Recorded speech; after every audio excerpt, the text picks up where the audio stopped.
كل واحد مصري موجود بالخارج، السادة اخواتنا المصريين الموجودين بالخارج. مصر وقعت عدة معاهدات خاصة بتسليم المتهمين الهربانين بره مصر. يعني لو حضرتك عندك حكم بات ونهائي، دلوقتي تم تفعيل مادة خاصة بتسليم المتهمين.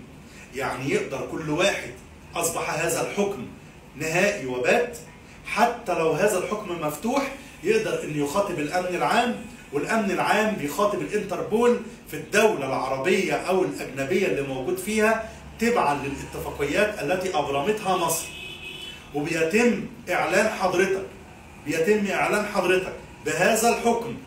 اللهم إني أنت يا إما تلجأ للمعارضة أو إعادة الإجراءات في الجنايات والمعارضة في مواد الجنح، وتستأنف أو بتكمل يعني بقية الإجراءات القانونية الخاصة بالموضوع بتاعك.